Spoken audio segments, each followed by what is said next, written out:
ప్రభువు నామములో చేరి వచ్చిన అందరికీ వందనాలు చెల్లిస్తున్నాం.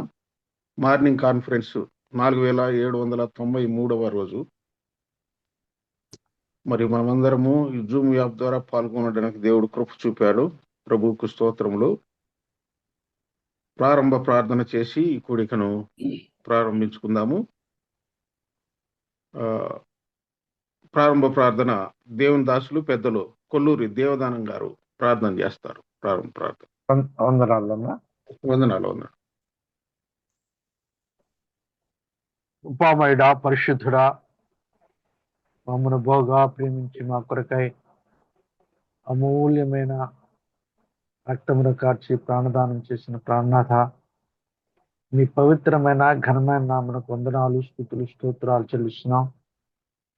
గత దినాలన్నీ మీ కృపారెక్కల నీడ కింద భద్రపరిచారు. రాత్రి మాకందరికి తోడుగుండి మంచి నిద్రను అనుగ్రహించి ఉదయకాలమునే సజీవ లెక్కలో మమ్మల్ని నుంచి మీ పాసని నడిపించారు. మీకు స్తోత్రాలు. ఈ ఉదయకాలంలో ప్రభా, మీ కృపలతో మమ్మల్ని తృప్తిపరచడానికి గాను 4793వ దినమున మమ్మల్ని సమావేశపరిచారు. మీకు స్తోత్రాలు. పరిచి వారిని వారి కుటుంబాన్ని పరిచయం దీవించి మహిమ పొందమని ముందున్న సమయాన్ని మీ కృపాస్థలకు అప్పగించుకుంటుండగా సహాయం దయచేయండి. మా ప్రభువును మా రక్షకునైన యేసుక్రీస్తు పరిశుద్ధ నామమున స్తుతులు, స్తోత్రాలు చెల్లిస్తూ, అంతేకాదు నాయన, మా యొక్క దాంపత్య జీవితంలో 46 సంవత్సరాలు మీ కృపారెక్కల కింద భద్రపరిచారు. మీ అమూల్యమైన ప్రేమ, కృప, దయ, కరుణ, వాత్సల్యత మా పట్ల చూపి 47వ సంవత్సరం అనే నూతన కిరీటమును దయచేసి కొనసాగించున్నందుకు వందనాలు. ఈ సంవత్సరం అంతా మీ కాపుదలకి నుంచి మహిమ పొందమని మా ప్రభువును మా రక్షకుడైన యేసుక్రీస్తు పరిశుద్ధ నామమున స్తోత్రం చెల్లించి వేడుకొని ప్రార్థన చేస్తున్నాం తండ్రి. ఆమేన్. వందనాలు. ప్రారంభ ప్రార్థన చేసిన దేవుని దాసులు పెద్దలు దేవదానం గారికి వందనాలు తెలియజేస్తా ఉన్నాం. నా పర్సనల్ కూడా కలిపాను, క్షమించండి. ఏం పర్వాలేదన్న. Happy anniversary. Thank you. ఇప్పుడు పాటలు. హితమంతా నీ ప్రేమ గానం ప్రణుతింతుమో మేము దేవా, ప్రచురింతు మేము నీ కీర్తిన్ ఆనందగానంబుతో.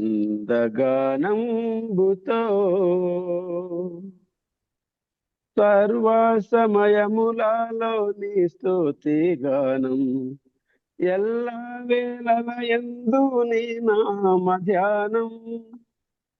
సర్వ సమయములలో నీ స్తుతి గానం, ఎల్ల వేళల యందు నీ నామ ధ్యానం. మాకది మేలు ఈ జీవితమున, మాకది మేలు ఈ జీవితమున. స్తుతింతు నా రక్షక, స్తుతింతు నా రక్షక. జీవితమంతా నీ ప్రేమ గానం ప్రణుతింతుమో మేము దేవా, ప్రచురింతు మేము నీ కీర్తిన్ ఆనందగానంబుతో. కలుషాత్ములమైన మా కొరకు నీ విలువైన ప్రాణంబు నర్పించితివిగా. కలుషాత్ములమైన మా కొరకు నీ విలువైన ప్రాణంబు నర్పించితివిగా. కలువారి గిరిపై చూపిన ప్రేమ, కలువారి గిరిపై చూపిన ప్రేమ. స్తుతింతు నా రక్షక, స్తుతింతు నా రక్షక. జీవితమంతా నీ ప్రేమ గానం ప్రణుతింతుమో మేము దేవా, ప్రచురింతు మేము నీ కీర్తిన్ ఆనందగానంబుతో. వందనాలు. వందనాలు. చక్కని కీర్తన పాడి ప్రభువును మహింపరిచిన దేవుని దాసులు పెద్దలు బర్నబాస్ అన్న గారికి వందనాలు తెలియజేస్తా ఉన్నాం. ఇప్పుడు వాక్యం కొరకు ప్రార్థన పెద్దలు దాసుల ఎలిషాబాబు అన్న గారు ప్రార్థన చేస్తారు. వాక్యం కొరకు ప్రార్థన దాసరి ఎలిషాబాబు అన్న గారు. వందనాలు. మహాగణుడా, మహోన్నతుడా, సర్వాధికారి, రాత్రంతా మీ కృపను మాతో ఉంచారు. కాలములు సమయములు మీ స్వాధీనంలో ఉంచుకున్నారు. ఫిబ్రవరి మాసం 14వ తేదీని ఈవిగా ఇచ్చారు. ఈ దినం మీద ఆశలు సుబ్రహ్మణ్యం నడిపిస్తుండగా దేవదారు మంకులు మిమ్మలను స్తుతించగా, బర్నబాసన్న మీ నామ సంకీర్తన చేయగా, మీ దాసులు జోయల్ అబ్రహాం అన్న మీ పక్షంగా నిలిచి మీ మహిమను గూర్చిన విషయాలు మాతో ముచ్చటిస్తుంటుండగా, రూపసన్న తర్జుమా చేస్తుండగా అనేకులు విని మీ స్వరూప్యంలోనికి మేము మార్చబట్టానికి, మీ మహిమను మీ గొప్పతనమును మేము వర్ణించడానికి మాతో మీ లేఖన భాగాలు వివరించమని యేసు ప్రభు మహిమ గల నామమున ప్రార్థన చేసి మీ మాటలు వినబోతూ ఉన్నాము తండ్రి. ఆమేన్. వాక్యం కొరకు ప్రార్థించిన దేవుని దాసులు పెద్దలు ఎలిషాబాబు అన్న గారికి వందనాలు తెలియజేస్తా ఉన్నాం. వందనాలు. ఇప్పుడు మనకు వాక్యం వినడానికి సమయం ఆసన్నమైంది. మరి వాక్యం అందించడానికి షార్జా నుండి బ్రదర్ జోయల్ అబ్రహం గారు, చక్కని తర్జుమా చేయడానికి రూపసన్న గారు సిద్ధంగా ఉన్నారు. మరి శ్రేష్టమైన వాక్యం విందాం. అన్న జోయల్ అబ్రహం అన్న వందనాలన్నా. Good morning. రూపసన్న వందనాలన్నా. Okay brother, over to you. Thank you. Okay. Good morning to one and all, and warm greetings in the precious name of our soon coming Lord and Savior Jesus Christ. మీకందరికీ నా యొక్క హృదయపూర్వకమైన వందనాలు. అదే సమయంలో మన ప్రభువును రక్షకుడు అతి త్వరలో రానైనటువంటి యేసుక్రీస్తు వారి నామములో మీకందరికీ శుభాభివందనాలు తెలియజేస్తున్నాను. It's a great joy for each one of us to come to His holy presence early in the morning hours. ప్రాతకాల సమయాన్ని దేవుని యొక్క పరిశుద్ధమైనటువంటి సన్నిధానంలోకి రావటం మనకెంతో అది ఆధిక్యత ప్రియులారా. For me it is 3:30, for you it is 5. But irrespective of the change in time, God is present in our midst. నాకు ఇక్కడ సమయం 3:30 కావస్తుంది, మీకు ఎక్కడైతే 5 గంటలు అవుతుంది. కానీ సమయం ఏదైనా కూడా దేవుని యొక్క పరిశుద్ధమైనటువంటి సన్నిధి అయితే మనతో కూడా ఉంది. Every day with Jesus is sweeter than the day before is the hymn writer who says like that. రాజులు రాస్తూ అంటాడు, ఆయన సన్నిధిలో గడపడం అనేది అది ఎంతో మధురమైంది, తీపైంది అని. Today morning we heard about Jeevithame Neeke. What a beautiful song brother was singing and reminding us about. The life is for you, Lord. ఉదయకాల సమయాన్ని బర్నబాసన్న పాడిన పాటలో జీవితం అంతా నీ ప్రేమ గానం, నా బ్రతుకంతా కూడా నీ కోసమే ప్రభు అనేపటి చాలా చక్కటి మధురమైనటువంటి గీతాన్ని ఆలపించారు. That should be the focus of our life. మన యొక్క జీవితం యొక్క లక్ష్యము అదే అయి ఉండాలి. All what we are studying, reading, understanding should all come to application. మనం ఏది చదువుతున్నా, ఏ వాక్య భాగాన్ని ధ్యానిస్తున్నా, దేన్ని చదువుతున్నా కూడా అది ఆచరణలోకి రావాల్సింది. God has given us a privilege once again today morning to hear God's holy word. దేవుడు మరొకసారి తన యొక్క మహాకృపను బట్టి దేవుని యొక్క వాక్యాన్ని ధ్యానించడానికి మనకి మంచి సమయాన్ని అనుగ్రహించాడు. Although we are continuing our primary focus study about the glory of God. దేవుని యొక్క మహిమ అనేటువంటి ప్రధానాంశాన్ని గురించి మనం ధ్యానిస్తూ ఉన్నప్పటికీ కూడా Our focus is on Matthew's Gospel, chapter 24, the Olivet Discourse. మన యొక్క ధ్యానమంతా దృష్టి అంతా కూడా మత్తయి సువార్త 24వ అధ్యాయంలో యేసు ప్రభువారు ఒలీవల కొండలపైన చేసినటువంటి ప్రవచనాత్మకమైనటువంటి సుదీర్ఘమైన ప్రసంగం పైన ఉంది. In that passage, our third study today is all about the days as the days of Noah. ఆ యొక్క వాక్య భాగంలోని ఈ రోజు ప్రధానమైనటువంటి ధ్యానం ఏంటంటే ఆ నోహు దినములలో జరిగినట్లు మనుష్య కుమారుని దినములలో కూడా ఉండును అనేటువంటి మాట. Whenever we study, it's always good to study about the background, the pretext, the context, and interpret it with application. కాబట్టి మనం ఏ వాక్య భాగాన్ని చదువుతున్నప్పటికీ కూడా దాని యొక్క సందర్భం, దాని యొక్క నేపథ్యం, తర్వాత దానికి పూర్వం ఏం జరిగింది అనేటువంటి వాటిని మనం గ్రహించడం మనకు అది ఎంతో ప్రాముఖ్యమైంది. Last two sessions, we did a study on the pretext of Noah. మనము గత 2 వారాలుగా నోవహు యొక్క ఆ కాలాల్లో నుంచి 2 భాగాల్ని మనం చూస్తూ వచ్చాం.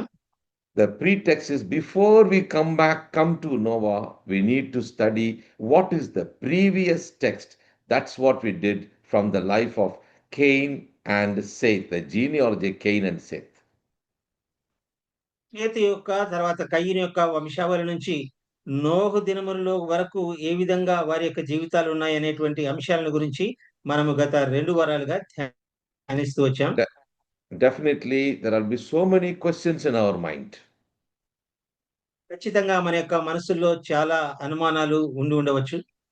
God willing, next session, most of the questions will be answered because we'll be talking about the resurrection, which the Bible very clearly talks about, judgment and resurrection. తర్వాత పునరుత్థానము, తీర్పును గురించినటువంటి ధ్యానాన్ని ఈ దినమున మనం కొనసాగిస్తున్నాం. ఆ యొక్క అనుమానాలకన్నీ కూడా మనం వచ్చే వారాల్లో కూడా మనం ధ్యానించబోతున్నాం. Few things I would share before we enter into Genesis chapter 6.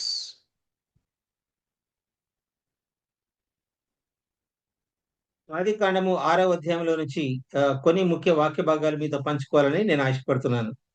Before we go into Genesis chapter 6, a few things I would like to share.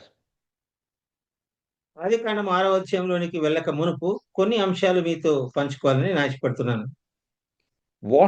What about Adam to Lamech? Did they all perish or not? These are all questions in our mind.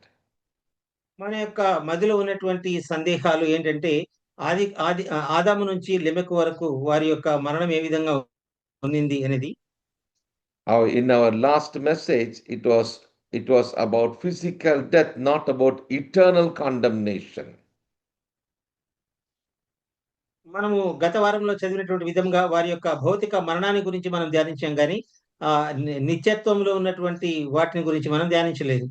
We are going to study very clearly about the righteousness, the resurrection of the righteous, the first resurrection, the final resurrection. All these are going to be separate studies for us. నీతివంతుల యొక్క మొదటి పునరుత్థానము, రెండవ పునరుత్థానము ఏ విధంగా ఉండబోతాయి అనేది మనము కొంచెం ఈ రోజున మనం ధ్యానించబోతున్నాం. We will be studying later on about this. దీని గురించి ఇంకొకసారి మనం దాని గురించి ధ్యానిస్తాం. Also, we will be studying a little more about, did Jude write about these people, what happened to them? వీటిని గురించి యూదా తన పత్రికలో రాశాడా, వారికి ఏమైంది అనేటువంటి రూత్ బ్రదర్ యూదా. Yeah, Jude.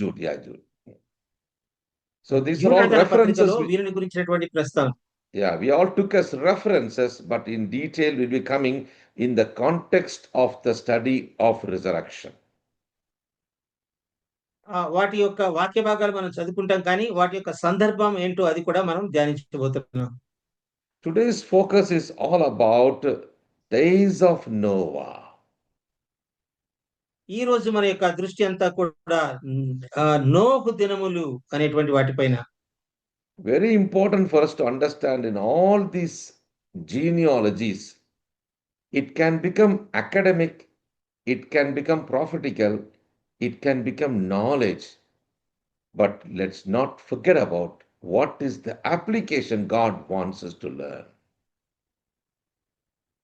మనము ఇవన్నీ వీరి యొక్క వంశావళి అన్నిటి గురించి మనం ధ్యానిస్తూ వచ్చినప్పుడు వారి యొక్క చదువులు వారి యొక్క జ్ఞానము వాటి గురించి కాదు కానీ దేవుడు వారి నుంచి ఏమి ఆశిస్తున్నాడు అనేటువంటి వాటిపైన మన యొక్క దృష్టి ఉంచుదాం. Notice carefully chapter 6 of the book of Genesis. ఆది కాండము 6వ అధ్యాయం Verse 8 and 9. 8-9 వచనాలు. అయితే నోవహు యెహోవా దృష్టి యందు కృప పొందిన వాడాయను. నోవహు వంశావళి ఇదే.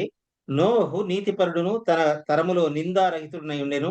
నోవహు దేవునితో కూడా నడిచినవాడు.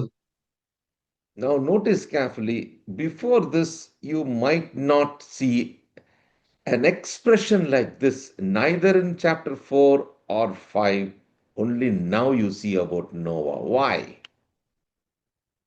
నోవహును గురించినటువంటి ఈ యొక్క ప్రత్యేకమైనటువంటి ఈ యొక్క వ్యాఖ్య గత అంతకు ముందున్నటువంటి 4వ అధ్యాయంలో గాని 5వ అధ్యాయంలో గాని ఎక్కడ కూడా మనం చూడంగా ఎందుచేత మనము అది చూడలేకపోతున్నాం?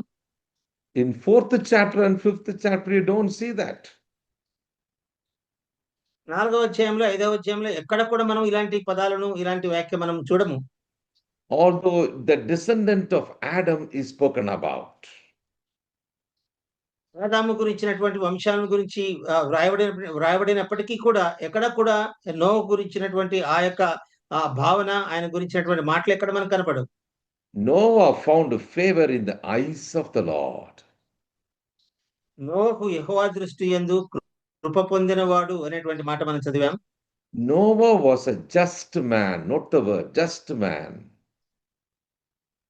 జాగ్రత్తగా చూసినప్పుడు నోవహు నీతిపరుడును నిందారహితుడు. He was perfect in his generation. ఆ తరములో నోవహు చాలా నీతిపరుడు నిందారహితుడుగా కనబడుతున్నాడు. And Noah walked with God. నోవహు దేవునితో కూడా నడిచినటువంటి వాడు.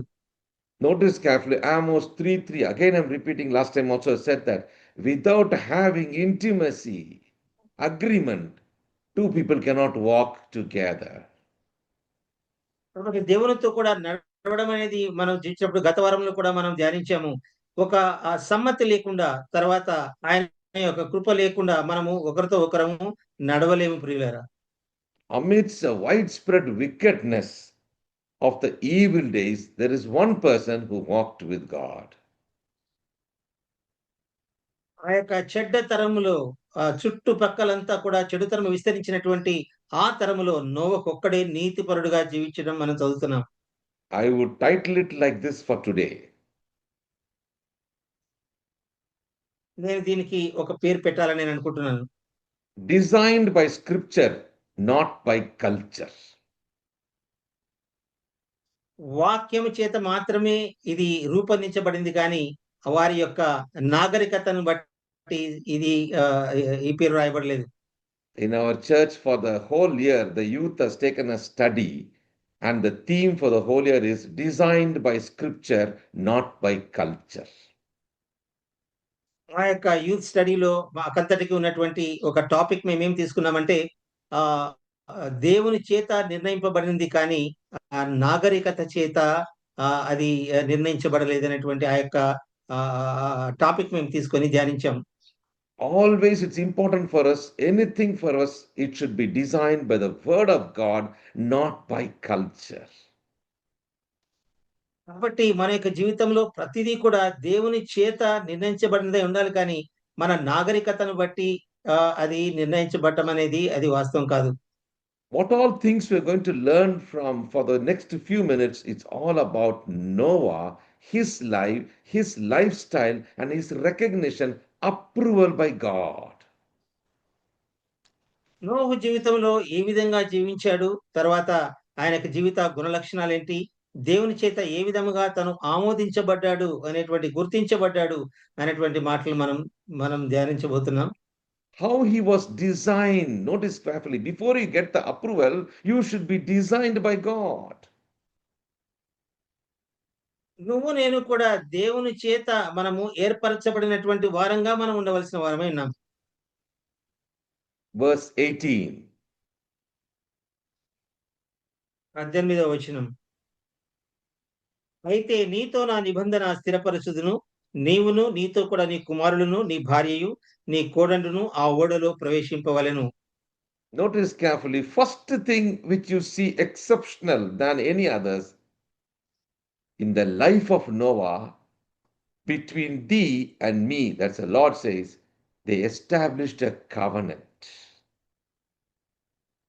ఇక్కడ ప్రత్యేకంగా నోహుతో గురించినటువంటి మాటలు మనం చూసినప్పుడు నేను నీతో నా నిబంధన స్థిరపరచుదును అనేటువంటి మాట దేవుడు పలికిన మాటను మనం చూస్తున్నాం. A true relationship starts with a covenant life. నిజమైనటువంటి సంబంధం అనేది నిబంధనతో ప్రారంభమవుతుంది.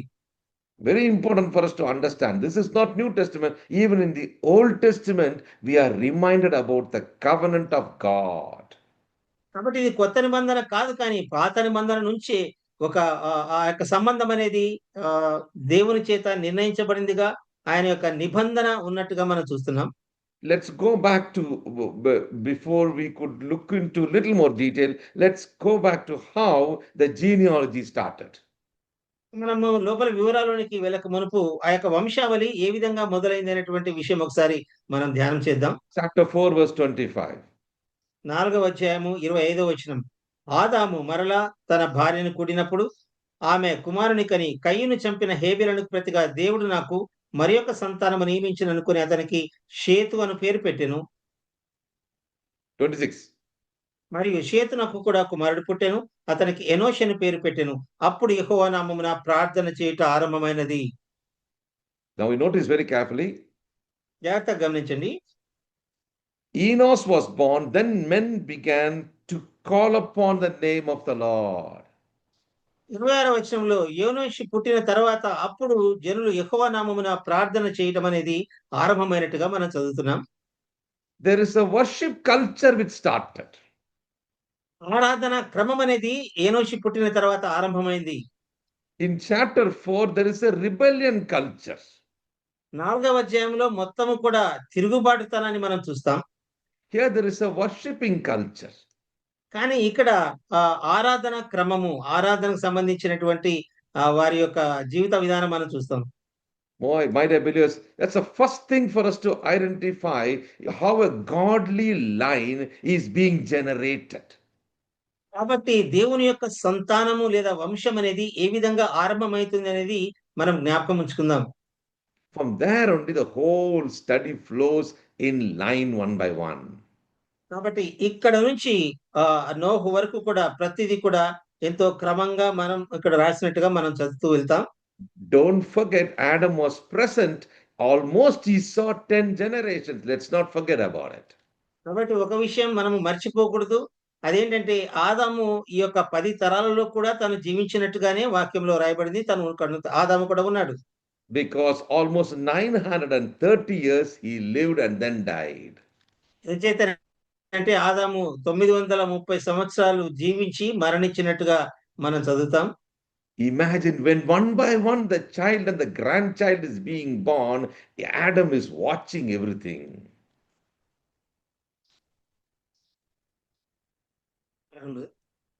When Adam has been watching the generation, the children and the grandchildren when they were born one by one. తన యొక్క వంశావళి నుంచి ఒక్కొక్కరుగా ఏ విధంగా జన్మిస్తూ వస్తున్నారో వారందరినీ కూడా ఆదాము చూస్తున్నట్టుగానే మనం గమనిస్తున్నాం. Notice that when it comes to Noah, when he was born, what is the name and the meaning given for him? Chapter 5, verse 29. Read that, please. 5వ అధ్యాయం 29వ వచనం.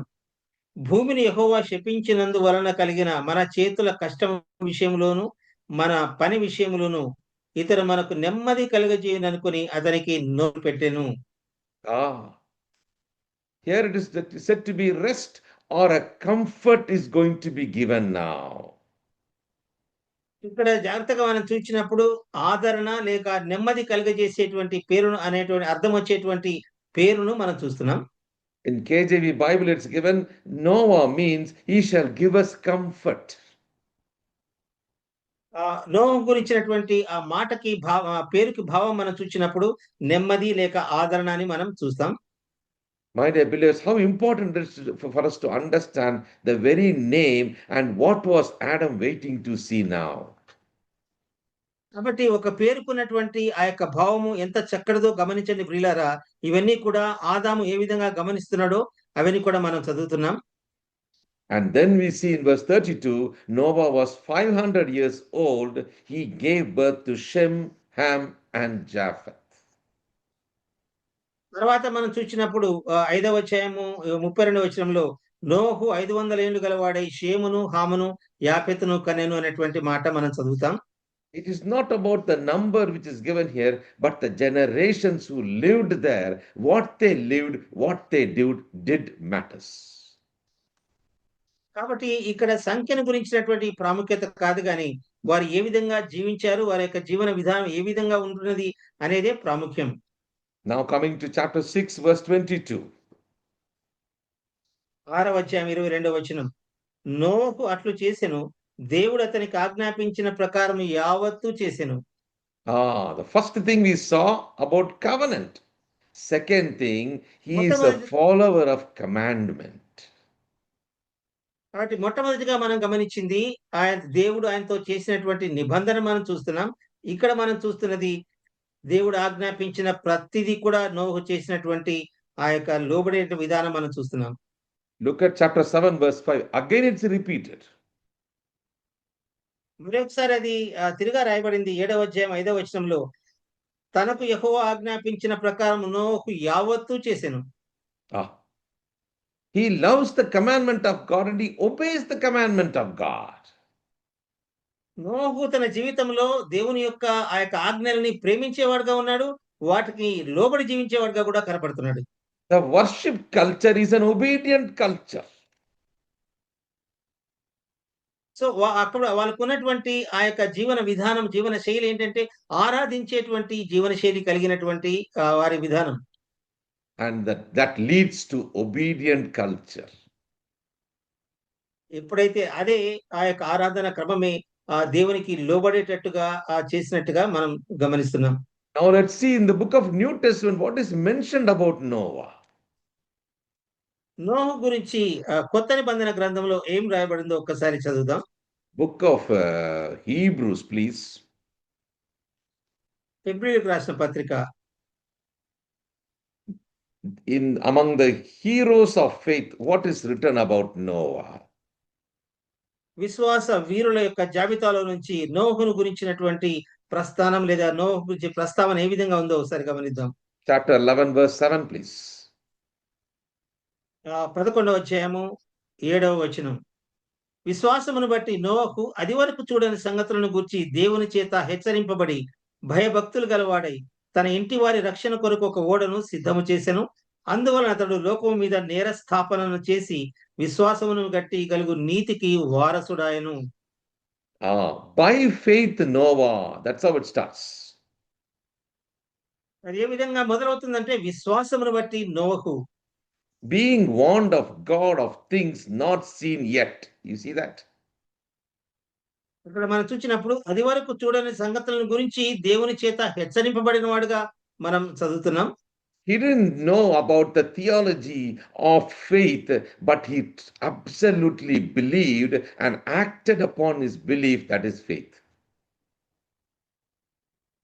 కాబట్టి విశ్వాసాన్ని గురించినటువంటి వేదాంతపరమైనటువంటి సంగతులు నోహు తెలియదు కానీ దేవుడు ఏదైతే ఆజ్ఞాపించాడో దానికి లోబట్టం మాత్రమే నోహు ఎరిగిన వాడిగా మనకు కనపడుతున్నాడు. It is not only he was in the covenant circle of God. అది దేవుని యొక్క నిబంధన యొక్క ఆ యొక్క వృత్తంలోనే అది మనకుంది. Not only that, but also he was in the commandment follower of God. అంత మాత్రమే కాకుండా నోహు దేవునితో కూడా నడవడంలో ఎంతో జాగ్రత్త కలిగిన వాడుగా నడిచినట్టుగా మనం చూస్తాం. He was obedient, no doubt about it. ఏ మాత్రం అనుమానం లేకుండా చాలా విధేయుడుగా మనకు నోహు కనపడుతున్నాడు.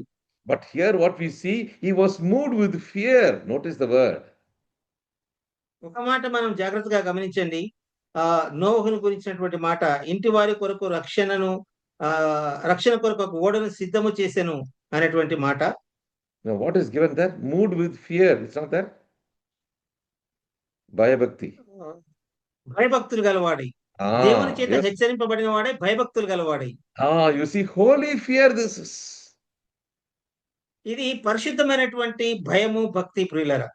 Third feature of Noah is he was moved with holy fear. నోహు యొక్క మూడవ గుణలక్షణాన్ని మనం చూసినప్పుడు ఆయన దేవుని యందు భయభక్తులు కలిగిన వాడు అని మనం చూడగలుగుతున్నాం. Why Noah is something different from everybody in the generation? Because of these features. కాబట్టి నోవకు తన తరములో అంత చెడ్డ తరములో కూడా ప్రత్యేకించబడిన వాడుగా ఎందుకు కనపడుతున్నాడంటే ఇలాంటి గుణగణములు కలిగినటువంటి కారణం చేత. Because of the fear, he obeyed God, he had a hope in God, he had a trust in God, he prepared an ark. నోవకు దేవుని యందు భయభక్తులు గలవాడుగా ఉన్నాడు కాబట్టి దేవుడు చెప్పిన ప్రకారంగా ఆ యొక్క ఓడను సిద్ధం చేశాడు. దేవుడు చెప్పినట్టుగా యావత్తు చేశాననేటువంటి మాట కూడా మనం చూస్తాం. He did not know what is the meaning of flood at all. తనకు ఆ కాలంలో దాని గురించినటువంటి అవగాహన కూడా నోహకు లేదు. There is no history of flood. అసలు ఆ యొక్క జలప్రయం వస్తుందనేటువంటి ఆలోచన కూడా నోహకు అంత మునుపు ఎన్నడూ కూడా ఎరగడు.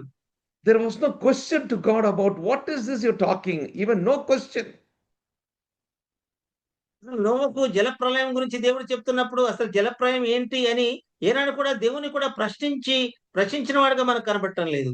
Notice very carefully, many times when you talk about the ark, we are talking about the rescue of life. No, it is about salvation. Let's not forget about it. కాబట్టి ఒకటి మాత్రం మనము మర్చిపోవద్దు. మనం ఎప్పుడు ఓడల గురించి మాట్లాడినా కూడా అది మనల్ని ఏదో కాపాడేదిగా మనం కనపడవచ్చు, కానీ అది వాస్తవానికి రక్షణకు సాదృశ్యంగా కనబడుతుంది. It is not here he wanted to rescue his house from death. No, that's not the point here. ఇక్కడ విషయము వారి యొక్క కుటుంబాన్ని ఆయన రక్షించుకోవడానికి కూడా సిద్ధం చేయడం లేదు, కానీ అది మనము మర్చిపోకూడదు. కానీ అది రక్షణకు సాదృశ్యంగానే మనకు కనబడుతుంది. 1 Peter chapter 3 verse 20. Let's read it very clearly now. పేతురు రాసినటువంటి మొదటి పత్రిక 2వ అధ్యాయం 3rd chapter verse 420. 3వ అధ్యాయము 20వ వచనము. దేవుని దీర్ఘశాంతం ఇంకా కనిపెట్టుచుండినప్పుడు పూర్వము నోహు దినములలో ఓడ సిద్ధపరచుచుండగా అవిధేయులైన వారి యొద్దకు, అనగా చెరలో ఉన్న ఆత్మల యొద్దకు ఆయన ఆత్మరూపిగానే వెళ్లి వారికి ప్రకటించెను. ఆ ఓడలో కొందరు, అనగా 8 మంది నీటి ద్వారా రక్షణ పొందిరి. They were evil. See what all things the Spirit of God is showing you in that verse. ఈ యొక్క వచనంలో పరిశుద్ధాత్మ దేవుడు ఏమని మనకి సందేశాన్ని ఇస్తున్నాడో ఒకసారి చూసినప్పుడు, he's talking about, if you see very clearly, the previous verse he talks about he went and preached unto the spirits in prison. ఆ వాక్య భాగంలో మనం చూసినప్పుడు ఆయన అవిధేయులైన వారి యొద్దకు, అన్న చెరలో ఉన్నటువంటి ఆత్మల యొద్దకు వెళ్లి నోహు ప్రకటించిన వాడుగా మనం ఇక్కడ చదువుతున్నాం. Which sometimes were disobedient. ఇప్పుడు వారు చాలా అవిధేయులుగానే జీవించినటువంటి వారితో చెప్పినటువంటి మాటలు. Once the long suffering of God waited in the days of Noah. కానీ అక్కడ చూసినప్పుడు నోహు దినములలో దేవుడు దీర్ఘశాంతాన్ని కనపరిచాడు. Now you can think about the meaning of Methuselah. కాబట్టి దీని యొక్క అర్థం, సూసల అనేటువంటి మాటకు అర్థం ఏంటో మనం చూడొచ్చు. మెతుషెల అనేటువంటి మాటకు అర్థం. Notice carefully. What is the meaning of it? It is judgment is going to come when he dies. మెతుషెలకు ఆ యొక్క భావాన్ని మనం చూసినప్పుడు దేవుని యొక్క తీర్పు వస్తుంది తాను మృతి చెందినప్పుడు అనేటువంటి అర్థం ఇచ్చేటువంటి మాట. There was a long suffering of God. God gave time and time and time for them to recover, hear the message of righteousness, because Noah was a preacher of righteousness. ఇక్కడ మనం చూసినప్పుడు దేవుడు అనేక సార్లు అనేక సార్లు ప్రకటించినప్పటికీ కూడా ఇక్కడ నోవహు నీతికి రక్షణకు సాదృశ్యంగా ప్రకటించినట్టుగా మనం చదువుతున్నాం. So God waited in the days of Noah. కాబట్టి నోవహు దినములలో దేవుడు ఎంతో వేచి చూచి దీర్ఘశాంతాన్ని కనపరిచాడు. And the ark was being prepared. తర్వాత నోవహు ఓడ అనేది సిద్ధం చేయబడింది. But only very few entered into the ark. కానీ చాలా కొద్ది మంది మాత్రమే ఆ యొక్క ఓడలోనికి ప్రవేశించగలిగారు. 8 souls were saved by the water. 8 మంది మాత్రమే రక్షించబడినట్టుగా మనం చదివాం. Verse 21 is also talking about, look at the picture which is given there in 21st verse. 21వ వచనంలో ఉన్నటువంటి ఆ యొక్క దృశ్యాన్ని మనం చూసినప్పుడు దానికి సాదృశ్యమైన బాప్తిస్మము ఇప్పుడు మిమ్మును రక్షించుచున్నది. అదేదనగా శరీర మాలిన్యమును తీసివేయుట కాదు గాని యేసుక్రీస్తు పునరుత్థాన మూలముగా దేని విషయము నిర్మలమైన మనస్సాక్షినిచ్చు ప్రత్యుత్తరమే. It is a picture of making us understand about the answer of a good conscience. అనగా దేవుని యొక్క మంచి మనస్సాక్షిని ఏ విధంగా కలిగి ఉండాలో దానికి ఆ యొక్క దృశ్య రూపకంగా ఈ యొక్క 21వ వచనంలో మనం చదువుతున్నాం. It's not only about judgment, it's talking about the resurrection of Jesus Christ. కేవలం నిరీక్షణ గురించి మాత్రమే మాట్లాడటం కాదు కానీ యేసుక్రీస్తు యొక్క పునరుత్థానాన్ని గురించి కూడా అక్కడ మాట్లాడుతున్నట్టుగా చూస్తున్నాం. So in this context, he's talking about salvation, he's talking about baptism, he's talking about obedience, confession, and he's talking about commitment of a believer. కాబట్టి ఇక్కడ ఆ యొక్క ఓడ ద్వారా తన రక్షణను గురించి బోధిస్తున్నాడు. తర్వాత బాప్తిసం గురించి, తర్వాత నిరీక్షణను గురించి, తర్వాత నిర్మలమైనటువంటి మనస్సాక్షిని గురించి, ఇవన్నీ కూడా ఆ యొక్క ఓడ ద్వారా మనకి తెలియజేయబడుతున్నాయి. Coming back to Hebrews chapter 11 verse 7. తిరిగి మనం హెబ్రీయులకు రాసిన పత్రిక 11వ అధ్యాయానికి వద్దాం. Notice carefully, verse 7 says, he condemned the world, but he became the heir of righteousness by his faith. 7వ వచనంలో అందువలన అతడు లోకము మీద నేరస్థాపన చేసి విశ్వాసమును బట్టి కలుగు నీతికి వారసుడయ్యాడు. So two things are there. One is preparation of the ark for salvation, another one is condemnation of the world by judgment on the floods. కాబట్టి ఇక్కడ మొట్టమొదటిగా నోవహు ఓడను సిద్ధపరచడం మాత్రమే కాదు, రెండవదిగా రాబోయేటువంటి ఉగ్రతను గురించి, తీర్పును గురించి లోకం మీద నేరస్థాపన చేసిన వాడుగా నోవహు కనబడుతున్నాడు. Now let's look into the previous verses. We will see what is the writer in the New Testament writing about this genealogy. దానికి ముందు భాగంలో ఈ యొక్క వంశావళి గురించి ఏమని వ్రాయబడిందో ఒకసారి చదువుకుందాం. Verse 4. 4వ వచనం, విశ్వాసమును బట్టి హేబెలు కయీను కంటే శ్రేష్టమైన బలి దేవునికి అర్పించెను. దేవుడు అతని అర్పణను గూర్చి సాక్ష్యం ఇచ్చినప్పుడు అతడు ఆ విశ్వాసమును బట్టి నీతిమంతుడని సాక్ష్యము పొందెను. అతడు మృతి నొందియు ఆ విశ్వాసము ద్వారా మాట్లాడుచున్నాడు. Now notice carefully, beautifully see that Abel is mentioned. What is mentioned about Abel? It's mentioned all about worship. కాబట్టి ఇక్కడ హేబెల్ గురించినటువంటి ప్రస్తావన మనం చదువుతున్నాం. ఆయన గురించి రాబడినదంతా కూడా హేబెల్ ఏ విధంగా దేవుణ్ణి ఆరాధించాడు, అర్పణ ఏ విధంగా అర్పించాడు అనేటువంటి విషయాలు. Oh, because we know about Abel had a right approach to God. మనకు అందరికీ ఎరుగుదము హేబెల్ విషయంలో తాను దేవునికి ఏ విధంగా సరి అయినటువంటి సమర్పణతో వెళ్ళాడనేటువంటి విషయం. Verse 5. 5వ వచనం, ఆ విశ్వాసము ద్వారా విశ్వాసమును బట్టి హనోకు మరణము చూడకుండుకున్నట్టు కొనిపోబడెను.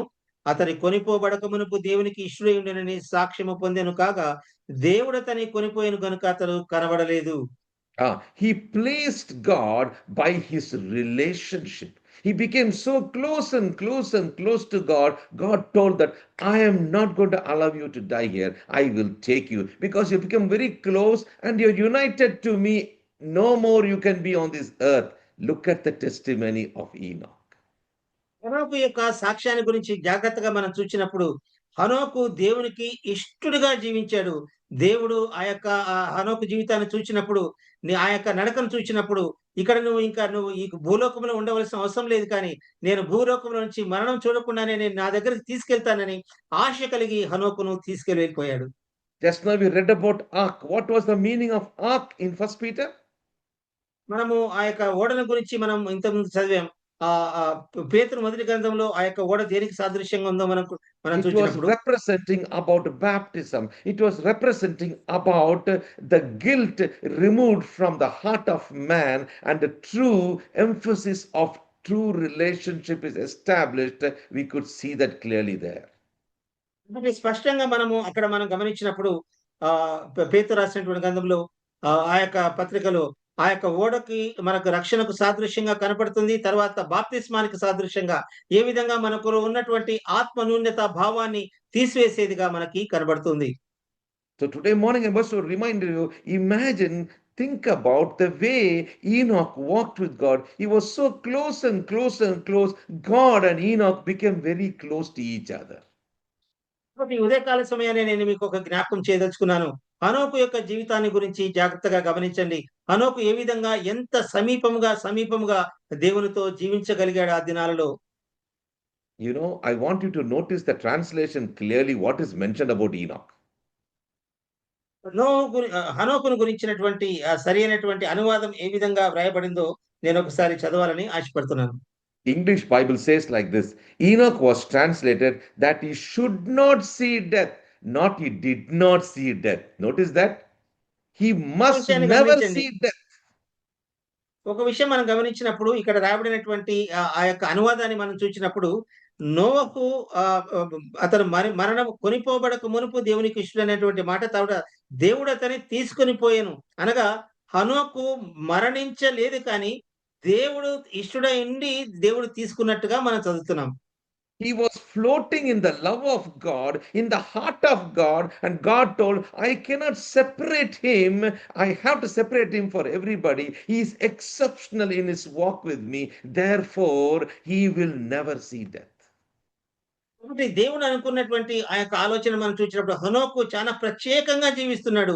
ఆ యొక్క దేవుని యొక్క ప్రేమలో, దేవుని యొక్క సహవాసంలో మునిగి తేలుతున్నాడు. కాబట్టి దేవుడు అనుకున్నాడు ఇతను ఇక్కడ ఉండవలసినటువంటి ఈ యొక్క ప్రత్యేకమైన వ్యక్తి ఇక్కడ ఉండవలసిన వాడు కాదు అని చెప్పి దేవుడు మరణం రుచి చూడకుండానే హనోకును తీసుకున్నట్టుగా చూస్తున్నాం. Who translated him? That's also given there. Who translated? తర్వాత ఎవరు ఆయనని మరణం చూడకుండా కొనిపోయారో కూడా అక్కడ రాయబడింది. It is not he vanished one day. Notice the difference. It is not he suddenly vanished one day. He suddenly disappeared one day. No. Notice carefully. God translated him.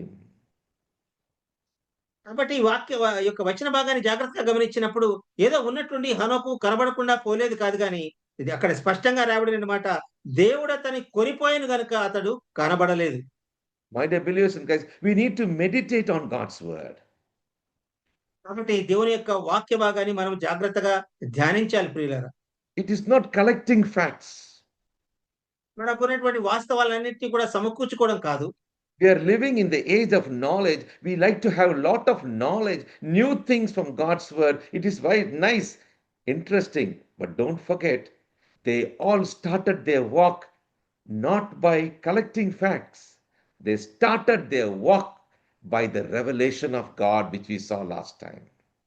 కాబట్టి మనం జీవిస్తున్నటువంటి ఈ యొక్క కాలంలో మనం గమనించినప్పుడు దేవుని యొక్క వాక్యానికి సంబంధించినటువంటి జ్ఞానానికి సంబంధించినటువంటి సమాచారము మన దగ్గర ఎంతో కూడా మనకి అందుబాటులో ఉంది. కానీ అదంతా ప్రాముఖ్యం కాదు. కానీ ఏ విధంగా వారు దేవునితో సంబంధము కలిగి దేవునితో కూడా నడిచినటువంటి విధానంలో ఎంత ప్రత్యేకత చూపించారో ఆ యొక్క వాక్యాన్ని మనము ధ్యానించవలసిన వారమైనాం. Salvation through faith and obedience was very clear. కాబట్టి చాలా స్పష్టమైనటువంటి మాట. మీరు విశ్వాసం అనేది కృపచేత మనము లోబడుట చేత కృపచేత అనుగ్రహించబడింది. How beautiful it is for us to understand. Many times we are lost when we receive the message. We are very good at writing and getting everything organized to collect information. But don't forget, information must lead to transformation. కాబట్టి చాలా సార్లు మనము దేవుని యొక్క వాక్యాన్ని వింటున్నప్పుడు చక్కగా రాసుకుంటాం, చాలా క్రమబద్ధంగా రాసుకుంటాం, అదంతా మంచిదే. కానీ మన యొక్క ఆచరణలో ఏ విధంగా మనము జీవిస్తున్నాం అనేది చాలా ప్రాముఖ్యం. Noah obeyed God and built the ark.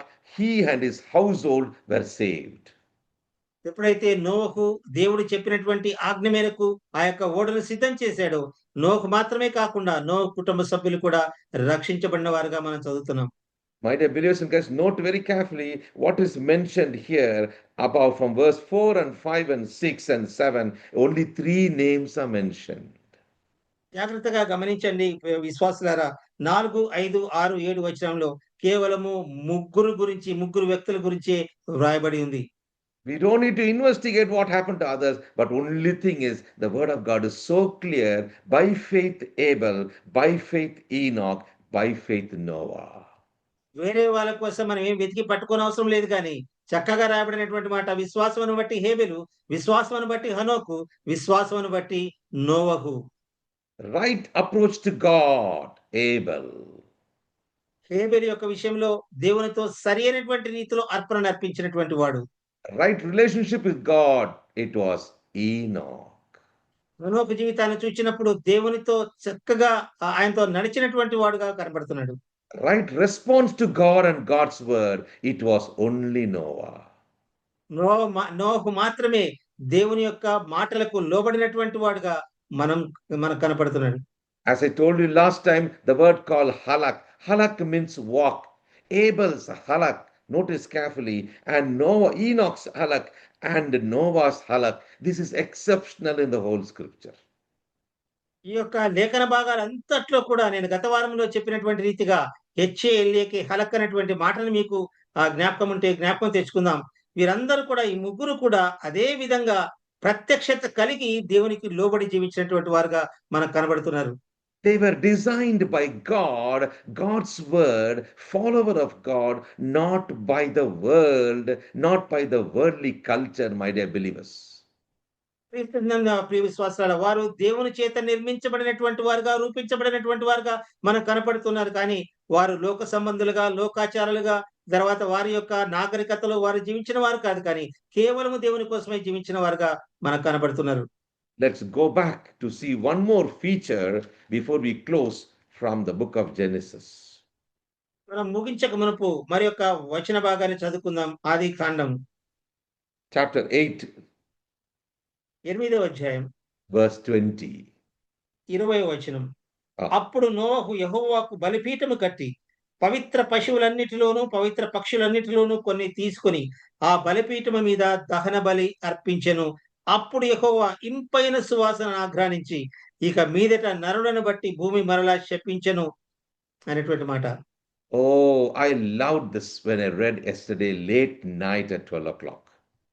గత రాత్రి నేను చాలా లేట్ గా నిదానంగా రాత్రి 12 గంటలకి ఇది ధ్యానిస్తున్నప్పుడు నాకెంతో ప్రియంగా ఇది అనిపించింది ప్రియులారా. I was sharing with my family before I went to bed. నేను పడకకు వెళ్ళక మునుపు నా యొక్క కుటుంబ సభ్యులతో కూడా దీన్ని నేను పంచుకున్నాను. Notice carefully, this is the fourth feature, one of the exceptional features of Noah. నోహు యొక్క 4 యొక్క గుణలక్షణం చాలా ప్రత్యేకంగా ఉన్నటువంటి ఈ గుణలక్షణాన్ని ఆరాధనని మనం ఇక్కడ చూస్తున్నాం. Abel started as a good worshipper. హేబెలు చక్కటి ఆరాధనతో తన జీవితాన్ని ఆరంభించాడు. Enoch was so close, he was taken up with his personal worship with God. Absolutely.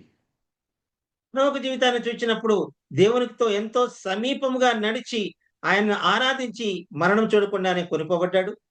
It is not with God, it was in God. అది దేవునితో కూడా నడిచాడు, కానీ దేవునిలో అనేటువంటిది కాదు. How close he was to God. ఎంత సమీపముగా ఆ యొక్క హనోకు దేవునితో నడిచినాడు మనం Now చూస్తాం. notice carefully the life of Noah. నోహు జీవితంలో మనం చూసినప్పుడు Noah got this idea from where? నోహుకు ఈ యొక్క ఆలోచన ఏ విధంగా వచ్చింది? Look at the genealogy. What about others? ఆ యొక్క వంశావళి చూచినప్పుడు మిగతా వారి సంగతి ఏంటి అని మనం చూచినప్పుడు Notice carefully why Lamech did not think about anything like that. ఈ విధంగా నోహు ఆలోచించిన విధంగా లెమెకు ఎందుకు ఆలోచించలేకపోయాడు? Notice carefully 9 generations have gone now. జాగ్రత్తగా గమనించండి, 9 తరాలు గతించిపోయాయి. The 10th generation is Noah. 10వ తరంలో నోహు కనపడుతున్నాడు మనకి. Oh, they were in the ark. What happened then? వారు ఆ యొక్క ఓడలో ఉన్నప్పుడు ఏం జరిగింది? Now when they came out, Noah builded an altar unto the Lord. 20 నుంచి అప్పుడు నోవహు యెహోవాకు బయటికి వచ్చిన తర్వాత ఓడలో నుండి బయటికి వచ్చి యెహోవాకు బలిపీఠము కట్టి Oh, look at an obedient boy, an obedient man is a worshipping man. ఒక విధేయుడైనటువంటి బాలుడు, ఒక విధేయుడైనటువంటి ఒక మనుషుడు ఏ విధంగా దేవుడిని ఆరాధిస్తున్నాడో గమనించండి. There was a group of verse 21 is telling, notice carefully, the man's heart is evil from his youth. మనం 21వ అధ్యాయంలో 21వ వచనంలో చివరి భాగంలో చూసినప్పుడు నరుల హృదయాలోచన బాల్యం నుండి కూడా చెడ్డది అనేటువంటి ఒక విషయాన్ని మనం చదువుతాం. Look at that. The word is the imagination of man's heart is evil from his youth. నరుల యొక్క హృదయాలోచన వారు ఆలోచించేటువంటి ఆ యొక్క ఆలోచన శైలి అంతా కూడా బాల్యం నుంచి కూడా చాలా చెడ్డది అనేటువంటి మాట దేవుడు పలికినటువంటి మాట మనం చూస్తాం. But Noah's heart was not evil. కానీ నోవహు హృదయము ఇలాంటి చెడుతనం లేదు. It was different heart. అది చాలా వ్యత్యాసంతో కూడినటువంటి హృదయం నోవహుది. How was that possible? అది ఏ విధంగా సాధ్యమైంది? Because he thought about building an altar for God. ఎందుకంటే తన యొక్క జీవితంలో దేవుని కొరకై ఒక బలిపీఠాన్ని కట్టినటువంటి నోవహు మనకు కనబడుతున్నాడు. And a burnt offering on the altar. ఆ యొక్క బలిపీఠం మీద ఒక దహన బలి కూడా అర్పించాడు. Then what happened? Look at the verse 21. 21వ వచనాన్ని చూడండి. అప్పుడు ఏం జరిగింది మనం చూసినప్పుడు The first part is telling, then the Lord smelt a sweet savor. అప్పుడు యెహోవా Ah. ఇంపైన సువాసన ఆఘ్రానించి ఎప్పుడు? Notice carefully. ఎప్పుడు? When was it? ఎప్పుడు అని మనం చూసినప్పుడు అప్పుడు అనగా బలిపీఠము కట్టి దహన బలి అర్పించినప్పుడు God is looking for the time. దేవుడు సమయం కోసం వేచి ఉన్నాడు ప్రియులారా. He is seeing everything minutely what is going in the life of Noah. నోవహు జీవితంలో ప్రతి చిన్న విషయాన్ని కూడా ఆయన గమనిస్తూనే ఉన్నాడు. Noah, the moment he did this, God loved it so much. ఎప్పుడైతే నోవహు ఈ విధంగా బలిపీఠమును కట్టి దహన బలి అర్పించాడో దేవుడు ఎంతగా సంతోషించాడో ఆ వచనంలో మనం చదువుతున్నాం. The Lord smelt a sweet savor. దేవుడు ఇంపైన సువాసనగా దానిని ఆఘ్రానించెను అనేటువంటి మాట. And the Lord said in his heart, I will not again curse the ground anymore for man's sake, for this man's sake. కాబట్టి అక్కడ దేవుడు తన మనస్సులో అనుకున్నాడు, ఈ యొక్క మనుష్యుని బట్టి ఇక మీదట నేను నరులను నాశనము చెయ్యను. Oh, my dear believers, this is the climax I can say in the life of Noah. నోవహు జీవితంలో ఈ యొక్క చరమాంకం లేదా అంతము నాకెంతో ప్రియంగా ఉంది ప్రియులారా. Let me just remind you about some beautiful recording in the book of Revelation. ఒక చక్కగా భద్రపరచబడినటువంటి ఒక వాక్య భాగము దీనికి సంబంధించి ప్రకటన గ్రంథం Chapter 8 from verse 3 and 4, please. 8వ అధ్యాయము 3వ వచనం నుంచి మరియు సువర్ణ ధూపార్తి చేత పట్టుకొని ఉన్న వేరొక దూత వచ్చి బలిపీఠం ఎదుట నిలువగా సింహాసనం ఎదుట ఉన్న సువర్ణ బలిపీఠము పైన పరిశుద్ధులందరి ప్రార్థనలతో కలుపుటకై అతనికి బహు ధూప ద్రవ్యములు ఇయ్యబడెను. అప్పుడు ధూప ద్రవ్యముల పొగ పరిశుద్ధుల ప్రార్థనతో కలిసి దూత చేతిలో నుండి పైకి లేచి దేవుని సన్నిధికి చేరెను. Here we are talking about the prayers of the tribulation saints on earth. ఇక్కడ మనం చదువుతున్నటువంటి మాట ఆ యొక్క శ్రమల కాలంలో పరిశుద్ధులు చేసినటువంటి ప్రార్థనల్ని మనం చదువుతున్నాం. Notice carefully what is recorded here. జాగ్రత్తగా గమనించండి, ఏ విషయం చాలా జాగ్రత్తగా ఇక్కడ భద్రపరచబడి ఉంది. The church is already taken. అప్పటికే సంఘము ఎత్తబడి ఉంది. John mentions the prayers of all the saints. పరిశుద్ధులందరి ప్రార్థనల గురించి దేవుడు ప్రస్తావించి యొక్క మాటలు రాయిస్తున్నాడు. But here specifically is telling the prayer of the translation saints on earth are joined by the intercession of all the saints in heaven now. కానీ ప్రత్యేకించి ఇక్కడ రాయబడినటువంటి మాట మనం చూసినప్పుడు ఆయన మరణం చూడకుండా ఎత్తబడిన వారి గురించి కూడా రాస్తూ వారందరి పరిశుద్ధులందరి ప్రార్థనలతో కలుపుటకై అది ఆ యొక్క ధూపం వారికి ఇవ్వబడిందనేటువంటి మాట 3వ అధ్యాయం చివరి భాగంలో మనం చదువుతున్నాం. But look at the scene carefully now. అక్కడ ఉన్నటువంటి సన్నివేశాన్ని జాగ్రత్తగా గమనించండి. Or the prayer of all saints upon the golden altar. అనగా అక్కడ 4వ అధ్యాయంలో మనం చూచినప్పుడు ఆ యొక్క ధూప ద్రవ్యముల పొగ పరిశుద్ధుల ప్రార్థనలు కలిపి దేవుని యొక్క సన్నిధానానికి సువర్ణ బలిపీఠము పైన అనేటువంటి మాట. He built an altar. ఇక్కడ ఒక బలిపీఠాన్ని కట్టారు. He offered burnt offering, sacrifice, దహన బలులు కూడా అర్పించారు. seeking God's acceptance. దేవుని యొక్క లక్ష్యం ఉంచాలని వారు ఆశపడి వారు ఎదురు చూచారు. What is the theological meaning of smoke coming out? ఇక్కడ నుంచి పొగ వచ్చింది అనేటువంటి అది దానికి వేదాంతపరమైనటువంటి భావన ఏంటి అని చూచినప్పుడు It reminds us about dedication, gratitude, the covenant renewal, and the seeking divine approval of God. కాబట్టి ఆ పొగను గురించి ఆ యొక్క మాట మనం చూచినప్పుడు దాన్ని మనము ఏ విధంగా మనము ఆయనకు ఇష్టమైనటువంటి జీవితాన్ని జీవించగలుగుతాము, తర్వాత ఆయన దృష్టిలో ఏ విధంగా పరిశుద్ధంగా జీవించగలుగుతాము అనేటువంటి భావాన్ని చేదిగా మనం చూస్తాం. God accepted the heart behind the offering. ఆ యొక్క బలిపీఠాన్ని ఆ యొక్క అర్పణనంతా కూడా దేవుడు అంగీకరించాడు అనేటువంటి మాట. There in Noah's life, the altar life reminded about an earthly pattern.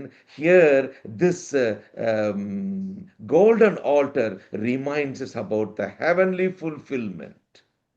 ఇక్కడ మనం ఆది కాండంలో చదివినది నోహకు అర్పించినటువంటి దేవుడు చేసిన ప్రార్థన ఆ యొక్క బలిపీఠము అది ఈ యొక్క లోక సంబంధమైనదిగా కనపడుతుంది. కానీ ఇక్కడ పర సంబంధమైనటువంటి ఆరాధన ఏ విధంగా ఉందో మనము ప్రకటన గ్రంథంలో చదువుతున్నాం.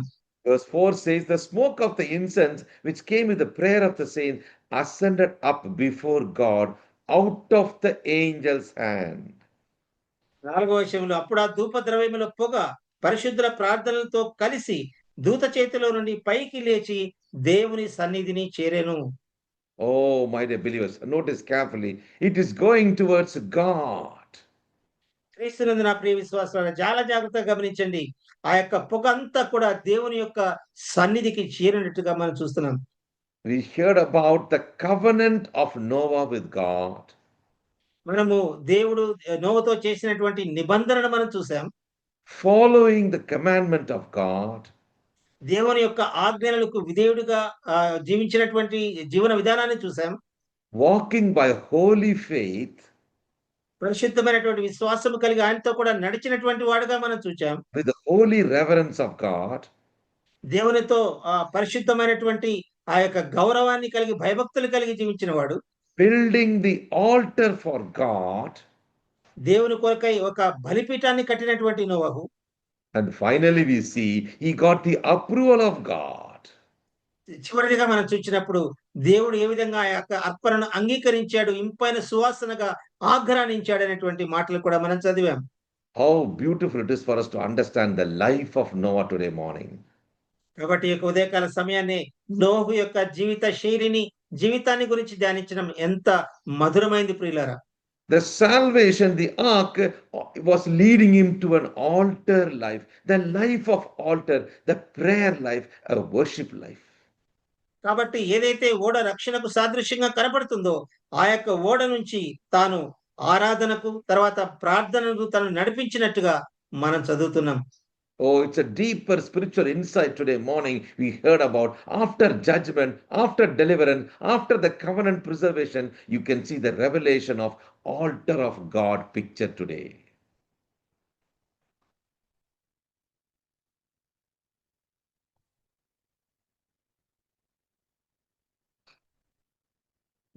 రూపసన్న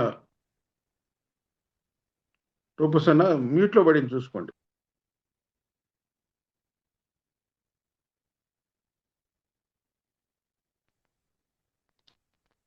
రూపసన్న మీది మ్యూట్ లో ఉంది. Internal problem, I think.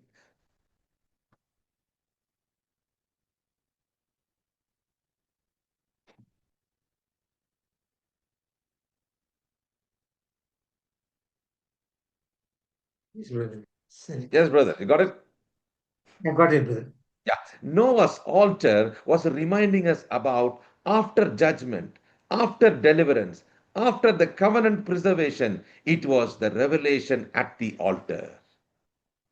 కాబట్టి నోవ యొక్క బలిపీఠం మనకు రాబోయేటువంటి తీర్పును గురించి, విడుదల గురించి అది మనకి సాదృశ్యంగా కనపడుతుంది. The revelation of an altar scene reminds us about a spiritual warfare, intercession, final redemption unfolded well.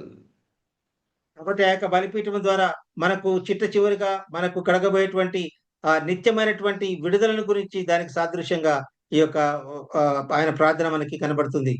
Noah's smoke reached God through sacrifice. His prayer reached God through Christ as an incense there. అక్కడ నోవహు బలిపీఠం అర్పించి ప్రార్థన చేసినప్పుడు ఏ విధంగా యేసు క్రీస్తు ప్రభువారు దానిని ఇంపైన సువాసనగా ఆఘ్రానించారో, ఆ యొక్క పొగ దేవుని యొక్క సన్నిధికి ఏ విధంగా చేరిందో మనం చదువుతున్నాం. Oh, let us ask one question to ourselves. కాబట్టి ఒక ప్రశ్న మనల్ని మనం అడుగుదాం, మనల్ని మనం ప్రశ్నించుకుందాం.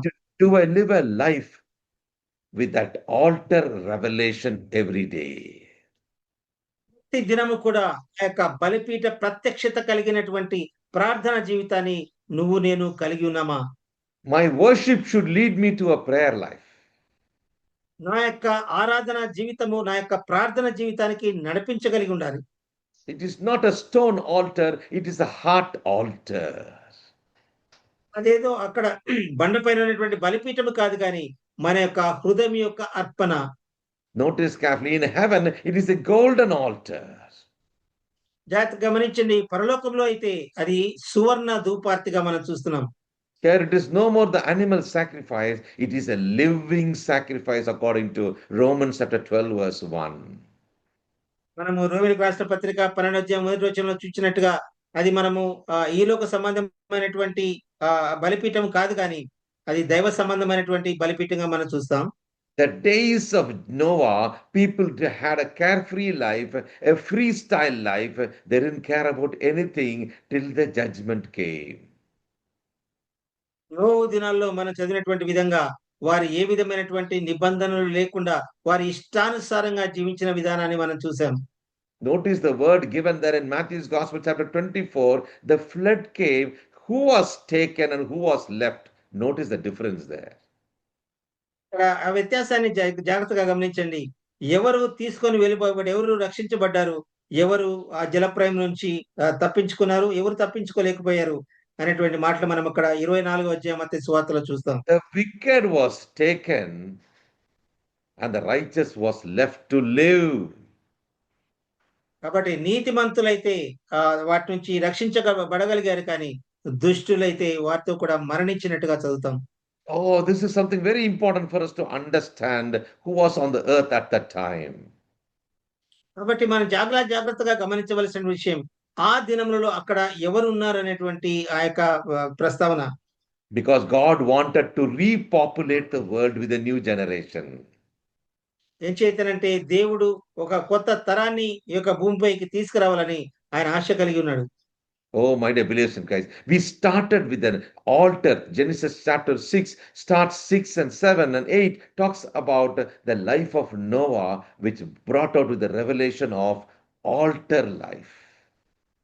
కాబట్టి మనం చదివినటువంటి విధంగా 6వ అధ్యాయము ఆదికాండంలో ఏ విధంగా బలిపీఠమును కట్టాడో నోవహు, అదే బలిపీఠము లేదా ప్రార్థనా జీవితాన్ని ఎంత చక్కగా కలిగి ఉన్నాడో వాటికి సంబంధించిన విషయాలు మనం ధ్యానించాం.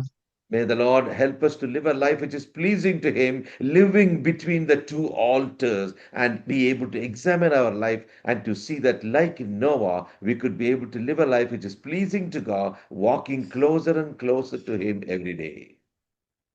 కాబట్టి ఇవన్నీ మనం ధ్యానిస్తున్నప్పుడు ఆ యొక్క 2 బలిపీఠములు మనం చూచాం. ఆ 2 బలిపీఠములు, ఆ యొక్క 2 ప్రార్థనలు గమనించిన తర్వాత అలాంటి చక్కటి జీవితం, దేవునితో కూడా నడిచేటువంటి జీవితం, దేవునికి ఇంపైనటువంటి జీవితం, దేవునికి ఇష్టమైనటువంటి జీవితాన్ని జీవించడానికి, మన యొక్క అనుదిన జీవితంలో నోవహులాగా జీవించడానికి దేవుడు తన యొక్క మహాకృపను మనకు దయచేయును గాక. అందరికీ వందనాలు. Thank you. God bless you. అందరికీ వందనాలు. దేవుడు మిమ్మల్ని ఆశీర్వదించును గాక. దేవునికి స్తోత్రములు. ఇంతవరకు దేవుడు తన దాసుని నిలిపి శ్రేష్టమైన వాక్యం మన గమనానికి తీసుకుని వచ్చారు. మరి నోవాహు దినములలో జరిగినట్లు ప్రభువు రాకడ దినములో కూడా జరుగుతుందని, విశ్వాసులమైన మనము ఎలా జీవించాలో ఈ శ్రేష్టమైన వాక్యం ద్వారా మనల్ని హెచ్చరించాడు. జలప్రలయం నుండి రక్షింపబడిన తర్వాత నోవాహు బలిపీఠం కట్టాడు. ఆ బలిపీఠం కట్టి బలి నర్పించాడు. బలిపీఠము ప్రత్యక్షత ఎలాగైతే ఉందో మనము విశ్వాసులమైన మనము మన ఆత్మీయ విశ్వాస జీవితంలో మరి నిత్యము మరి ప్రార్థన, వాక్యానుసారమైన జీవితం ఉండి నోవాహులోగా మనము భయభక్తులు కలిగి ప్రభు రాకడ దినం కొరకు సిద్ధపడాలని దేవుని దాసులు మన గమనానికి శ్రేష్టమైన వాక్యం తీసుకుని వచ్చారు. చక్కటి వాక్యం అందించిన దేవుని దాసులు పెద్దలు జోయల్ అబ్రహాం గారికి మమ్రే క్రిస్టియన్ అసెంబ్లీ జూమ్ కుటుంబం తరపున, అలాగే బర్నబాస్ అన్న కుటుంబం తరపున, చేరి వచ్చిన అందరి తరపున అన్న వందనాలు తెలియజేస్తా ఉన్నామన్నా. ట్రాన్స్లేషన్ చేసిన పెద్దలు రూపసన్న గారికి వందనాలు తెలియజేస్తా ఉన్నాము. చక్కని తర్జుమా చేసి మన గమనానికి తెచ్చారు. అందరికీ వందనాలు. ఇప్పుడు ప్రారంభ ప్రార్థన చేసిన దేవదానం గారికి, పాటలు పాడిన పెద్దలు బర్నబాస్ అన్న గారికి, వాకింగ్ కొరకు ప్రార్థన